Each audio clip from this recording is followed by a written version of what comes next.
ಅಭಿವೃದ್ಧಿ ಯೋಜನೆಗಳು ಪರಿಸರ ಮತ್ತು ಸ್ಥಳೀಯರಿಗೆ ಹಾನಿಕಾರಕ. ದಾಂಡೇಲಿಯಲ್ಲಿ ಕರ್ನಾಟಕ ವಿಶ್ವವಿದ್ಯಾಲಯದ ವಿಶ್ರಾಂತ ಪ್ರಾಧ್ಯಾಪಕ ಡಾಕ್ಟರ್ ವಿ.ಎನ್. ನಾಯಕ್ ಅಭಿಮತ.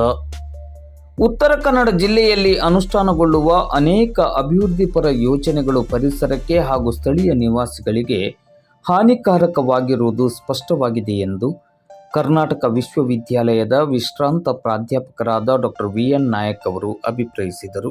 ಅವರು ದಾಂಡೇಲಿ ನಗರದ ಹಳೆ ನಗರಸಭೆಯಲ್ಲಿ 25ನೇ ಉತ್ತರ ಕನ್ನಡ ಜಿಲ್ಲಾ ಕನ್ನಡ ಸಾಹಿತ್ಯ ಸಮ್ಮೇಳನದ ಅಂಗವಾಗಿ ಭಾನುವಾರ ಮಧ್ಯಾಹ್ನ 12:30 ಗಂಟೆ ಸುಮಾರಿಗೆ ಆಯೋಜಿಸಲಾಗಿದ್ದ ಮಾತು ಮತನ ಯೋಜನೆಗಳು ಮತ್ತು ಸಾಧಕ ಬಾಧಕಗಳು ಗೋಷ್ಠಿಯ ಅಧ್ಯಕ್ಷತೆಯನ್ನು ವಹಿಸಿ ಮಾತನಾಡುತ್ತಿದ್ದರು.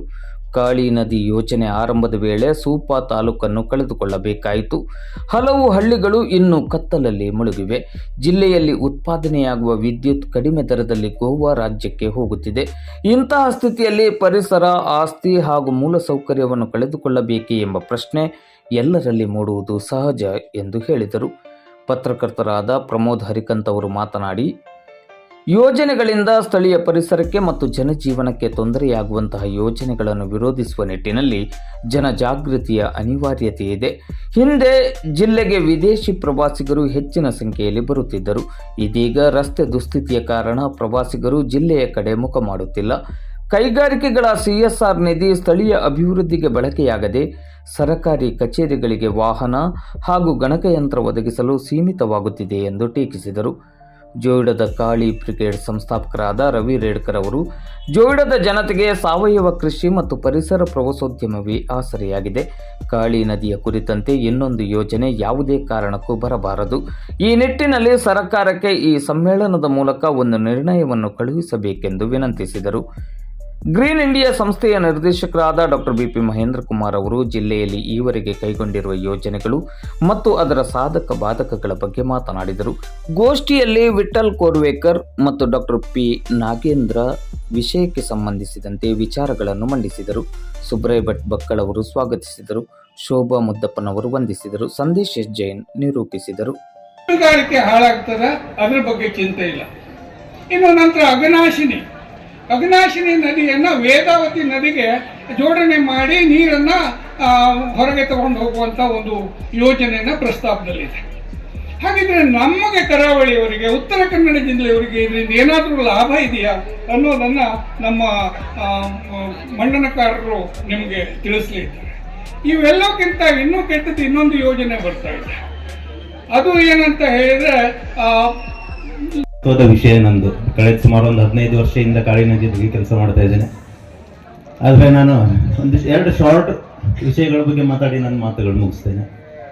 ಇಲ್ಲಿ ನಮ್ಮ ಜಿಲ್ಲೆ ಈಗ ವಿ.ಎನ್. ನಾಯಕ್ ಸರ್, ನಾನು ಇನ್ನೊಂದು ಹೆಮ್ಮೆಯ ವಿಷಯ ಅಂದರೆ ವಿ.ಎನ್. ನಾಯಕ್ ಸರ್ ವಿದ್ಯಾರ್ಥಿ. ನಾನು 82ದಿಂದ 88ವರೆಗೆ ವಿದ್ಯಾರ್ಥಿ. ನಾನು BSc ಮುಗಿಯುವವರೆಗೆ ತುಂಬ ಕಲ್ತಿದ್ದೇನೆ ಅವರಿಂದ.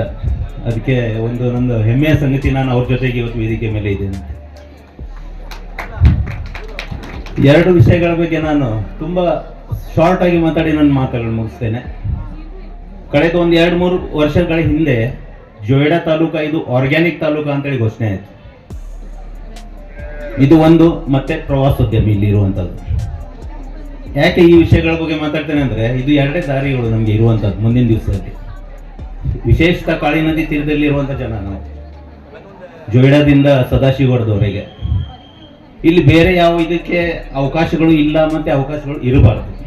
ಬೇರೆ ಇದಕ್ಕೆ ಇರುವಂಥ ನದಿಯ ನೀರು ಮತ್ತು ಅಕ್ಕಪಕ್ಕದ ಪರಿಸರವನ್ನು ಬಳಸಿಕೊಂಡು ಲಕ್ಷಾಂತರ ಜನರ ಜೀವನವನ್ನು ಹೇಗೆ ಸಾಗಿಸ್ಬೋದು ಅಂತೇಳಿ ಇದಕ್ಕೆ ಒಂದೇ ದಾರಿ ಇದೆ: ಪ್ರವಾಸೋದ್ಯಮ, ಅದು ಇಕೋ ಟೂರಿಸಂ ಅಥವಾ ಆರ್ಗ್ಯಾನಿಕ್ ಫಾರ್ಮಿಂಗ್.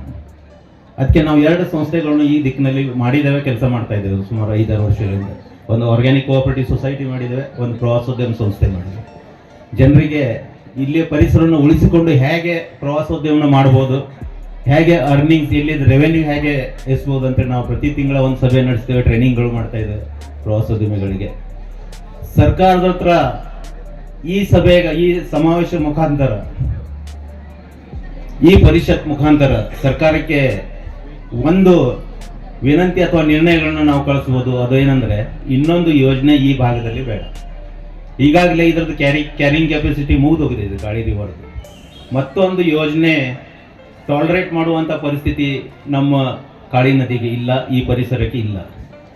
ಒಂದು ಎರಡನೇ ಭಾಗ ತಾವು ಆರ್ಗ್ಯಾನಿಕ್ ತಾಲೂಕು ಅಂತ ಘೋಷಣೆ ಮಾಡಿದ್ದಾರೆ. ಯಾಕಂದ್ರೆ ಇಲ್ಲಿ ಸಿಗುವಂಥ ಸುಮಾರು ಒಂದು 50 ವಸ್ತುಗಳು ಇದ್ರ ಕ್ವಾಲಿಟಿನೇ ಬೇರೆ. ಇಲ್ಲಿ ಜೇನುತುಪ್ಪ ಬೇರೆ, ಬೇರೆ ಕಡೆ ಸಿಗುವಂಥ ಜೇನುತುಪ್ಪ ಬೇರೆ, ಇಲ್ಲಿ ಸಿಗುವಂಥ ಟರ್ಮೆರಿಕ್ ಹಳದಿ ಬೇರೆ, ಬೇರೆ ಕಡೆ ಸಿಗುವಂಥದ್ದು ಬೇರೆ. ಅಂಥದ್ದೊಂದು ಕ್ವಾಲಿಟಿ ಮತ್ತೆ ಮೆಡಿಸಿನಲ್ ವ್ಯಾಲ್ಯೂ ಅದರಲ್ಲಿ ಇದೆ. ಬೇರೆ ಕಡೆ ಆಯಿತು ಅಂದ್ರೆ ಜಗತ್ತಿನಲ್ಲಿ ಅತ್ಯಂತ ಶ್ರೇಷ್ಠವಾದಂತಹ ನೈಸರ್ಗಿಕ ಸಂಪತ್ತು ಇರುವಂಥದ್ದು ಆಫ್ರಿಕಾ. ಅದಕ್ಕೆ ಸಮಾನವಾದಂತಹ ನೈಸರ್ಗಿಕ ಸಂಪನ್ಮೂಲ ಇರುವಂಥದ್ದು ನಮ್ಮ ಭಾರತದ ಪಶ್ಚಿಮ ಘಟ್ಟಗಳು ಅಂತ ಹೇಳ್ತಾರೆ. ಆ ಪಶ್ಚಿಮ ಘಟ್ಟಗಳು ಹೇಗಿದಾವೆ ಅಂತಂದ್ರೆ ಇಡೀ ದೇಶದ 40% ಭೂಪ್ರದೇಶಕ್ಕೆ ನೀರು ಉಳಿಸುವಂತಹ ನದಿಗಳ ಉಗಮ ಸ್ಥಾನ ನಮ್ಮ ಪಶ್ಚಿಮ ಘಟ್ಟಗಳು. ಈ ಘಟ್ಟಗಳೇ ಹಾಳಾಗ್ಬಿಟ್ರೆ ಮುಂದೆ ಆ ಪ್ರದೇಶಗಳಲ್ಲಿ ನೀರು ಹೇಗೆ, ನೀರಾವರಿ ಹೇಗೆ, ಇದೆಲ್ಲ ದಿಕ್ಕಿನಲ್ಲಿ ವಾಸ್ತಾಗಿ ಬಹಳ ಮೇಲ್ಮಟ್ಟದ ವಿಚಾರ ಮಾಡಿದಾಗ ಇದು ನಮ್ಮ ಸ್ವರ್ಗದಂತಹ ಭೂಮಿ. ಇಲ್ಲಿ ಅಗತ್ಯ ಇರುವಂತಹ ಯೋಜನೆಗಳು ಯಾವ್ಯಾವು, ಯಾಕೆ ಇದಾವೆ, ಅದರ ಮುಂದಿನ ಪ್ರಯೋಜನ ಮತ್ತು ಹಾನಿಕಾರಕ ಸಂಗತಿಗಳೇನು, ಇದ್ರ ಬಗ್ಗೆ ಸ್ವಲ್ಪ ನೋಡ್ತಾ ಹೋಗೋಣಂತ. ಒಂದು ರೊಟ್ಟಿನ ಹಂಚ್ಕೊಳ್ಳಿಕ್ಕೆ ಒಂದು ಮಂಗನ ಹತ್ರ ಹೋಗಿರ್ತದೆ. ಅವಾಗ ಆ ಮಂಗ ಹಿಂಗೆ ತಕ್ಕಡಿ ಹಿಡಿತದೆ. ಈ ಬೆಕ್ಕಿನ ರೊಟ್ಟಿ ಪಾಲು ಒಂದ್ ಕಡೆ ಹಾಕತ್ತೆ, ಇನ್ನೊಂದು ಬೆಕ್ಕಿನ ರೊಟ್ಟಿನ ಪಾಲು ಇನ್ನೊಂದು ತಕಡಿಲಿ ಹಾಕ್ತದೆ. ಅವಾಗ ಒಂದು ತಕಡಿ ರೊಟ್ಟಿ ಜಾಸ್ತಿ ಐತೆ ಅಂತೇಳಿ ಅದನ್ನ ಮುರ್ಕೊಂಡು ಮಂಗ ತಿಂದ್ಬಿಡ್ತದೆ. ಅವಾಗ ಆ ಬೆಕ್ಕು ಅದ್ರ ಪಾಲಿನ ಬೆಕ್ಕು ಕೇಳಬೇಕಾಗಿತ್ತು ನಾನು ಯಾಕೆ ತಿಂದೆ ಅಂತ. ಅದು ಕೇಳೋದಿಲ್ಲ. ಯಾಕಂದ್ರೆ ಈ ಬೆಕ್ಕು ಕೇಳಲಿಲ್ಲ ಅಂತ ಅದು ಕೇಳೋದಿಲ್ಲ. ನಾನೊಬ್ಬನೇ ಕೇಳಂಗೆ ಆಗ್ತದೇನೋ ನನ್ನ ರೊಟ್ಟಿ ತಿಂದೆ ಅಂತೇಳಿ ಈ ಬೆಕ್ಕು ಕೇಳೋದಿಲ್ಲ. ಇನ್ನೊಂದು ಬೆಕ್ಕು ಏನು ವಿಚಾರ ಮಾಡ್ತದೆ ಅಂತಂದ್ರೆ ಅದು ಮಂಗ ತಿಂದಿರೋದು ನನ್ನ ರೊಟ್ಟಿ ಅಲ್ಲ, ಆ ಬೆಕ್ಕಿನ ರೊಟ್ಟಿ ನಾನು ಯಾಕೆ ಕೇಳಬೇಕು ಅಂದ್ಕೊಳ್ತದೆ. ಆವಾಗ ಮಂಗ ಈ ಕಡೆ ತೂಕ ಜಾಸ್ತಿ ಅಂತ ಈ ರೊಟ್ಟಿ ತಿಂದ್ಬಿಡ್ತದೆ. ಆವಾಗ ಈ ಬೆಕ್ಕು ಕೇಳೋದಿಲ್ಲ, ಯಾಕಂದ್ರೆ ನಾನು ಒಬ್ಬನೇ ಕೇಳಬೇಕಾಗ್ತದೆ, ಈ ಬೆಕ್ಕು ಮಾತಾಡಿಲ್ಲ ಅಂತ. ಈ ಬೆಕ್ಕು ಏನ್ ತಿಳ್ಕೊಳ್ತದೆ, ಇದು ನನ್ನ ಪಾಲು ತಿಂದಿಲ್ಲ, ಅದ್ರ ಬೆಕ್ಕು ತಿಂದಿದೆ, ಹಾಗಾಗಿ ನಾನು ಯಾಕೆ ಕೇಳಬೇಕು ಅಂತ. ಎರಡೂ ತಕ್ಕಡಿಯ ರೊಟ್ಟಿ ತಿಂದ ಆದ್ಮೇಲೆ ಎರಡೂ ಬೆಕ್ಕಿಗಳಿಗೆ ಅರ್ಥ ಆಗ್ತದೆ, ಅಯ್ಯೋ ನಾವು ತಪ್ಪು ಮಾಡ್ಬಿಟ್ವಲ್ಲ, ಒಬ್ರಿಗೆ ಹೆಚ್ಚಾದ್ರೆ ಕಡಿಮೆ ಆದ್ರೆ ಏನಾಗಿತ್ತು, ನಾವೇ ತಿನ್ಕೊಂಡ್ಬಿಟ್ರೆ ಇಬ್ಬರಿಗೂ ಪಾಲು ಸಿಕ್ತಿತ್ತಲ್ಲ.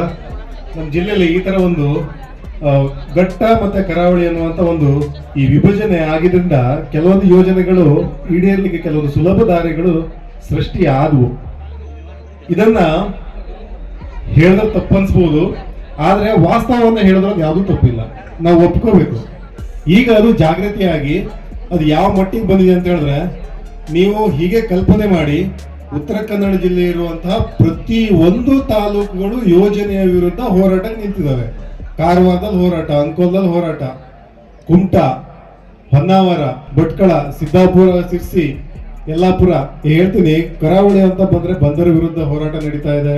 ನ್ಯಾಷನಲ್ ಹೈವೇ ಅಧ್ವಾನ ಆಗಿರೋದಕ್ಕೆ ನಡೀತಾ ಇದೆ. ಘಟ್ಟದ ಮೇಲೆ ಬಂದ್ರೆ ಅರಣ್ಯ ಅತಿಕ್ರಮಣದ ಹೋರಾಟ ನಡೀತಾ ಇದೆ.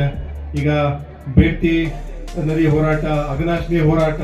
ಈ ಕಡೆಗೆ ಬಂದ್ರೆ ಗೋವಾ ತಮ್ನಾರ್ ಪ್ರಾಜೆಕ್ಟ್ ಅಂತ ಹೇಳಿ ವಿದ್ಯುತ್ ಲೈನ್ ಎಳಿಲಿಕ್ಕೆ ಕಾರಿಡಾರ್ ಮಾಡ್ತಾ ಇದ್ದಾರೆ. ಕಾಳಿ ನದಿ, ಯಾವ ತಾಲೂಕುಗಳು ಕೂಡ ಹೋರಾಟದಿಂದ ಹೊರತಾಗಿಲ್ಲ. ಎಲ್ಲ ಕಡೆ ಒಂದಲ್ಲ ಒಂದು ಹೋರಾಟ ನಡೀತಾ ಇದೆ. ಒಂದು ತಪ್ಪು ಕಲ್ಪನೆ ಹೊರಗಡೆ ಪ್ರಪಂಚದಲ್ಲಿ ಏನಾಗ್ತದೆ ಅಂತಂದ್ರೆ, ನದಿಗಳ ಮೇಲೆ ಪ್ರಮುಖವಾಗಿ ಯೋಜನೆಗಳು ಬರಲು ಕಾರಣ ಒಂದು ಅಭಿಪ್ರಾಯ ಇದೆ, ನದಿಗಳ ನೀರು ವ್ಯರ್ಥವಾಗಿ ಸಮುದ್ರಕ್ಕೆ ಸೇರ್ತದೆ ಅಂತ. ಇದು ದಾಂಡೇಲಿಯಲ್ಲಿ ಇಂಡಿಯನ್ ಸಾಮಿಲ್ ಆಗಿದ್ದರು. ಇಂಡಿಯನ್ ಸಾಮಿಲ್ ಆದಾಗ ನಾನು ಒಂದು 18 ಎಪಿಸೋಡು ಬರೆದಿದ್ದೆ ನಾನು.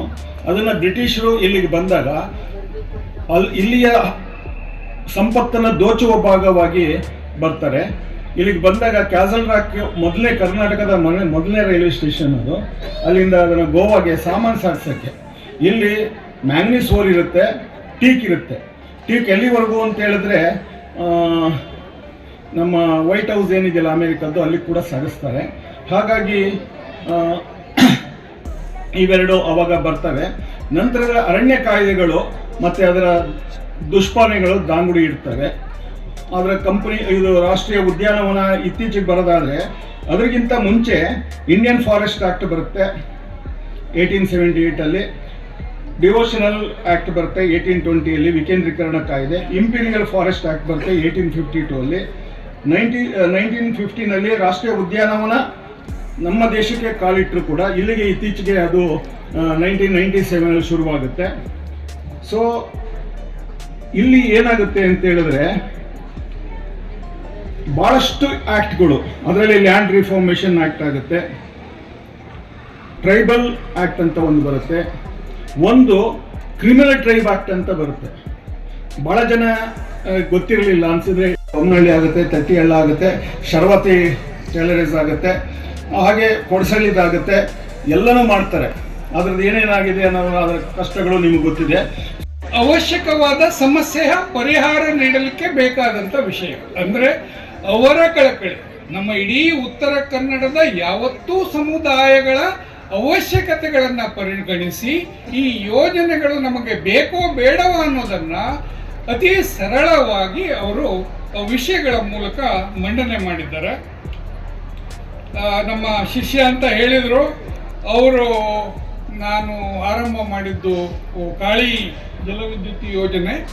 ನಿಜವಾಗಿ ಜೊಯ್ಡಾದಲ್ಲಿ ನಮ್ಮ ಇಡೀ ಕರ್ನಾಟಕ ರಾಜ್ಯದ ಮೊದಲ ಸಾವಯವ ಕೃಷಿ ತಾಲೂಕು ಅಂತ ಹೇಳಿ ಜೊಯ್ಡಾವನ್ನು ಗುರುತಿಸಿದವ ಸರ್ಕಾರನೇ ಘೋಷಣೆ ಮಾಡಿತು.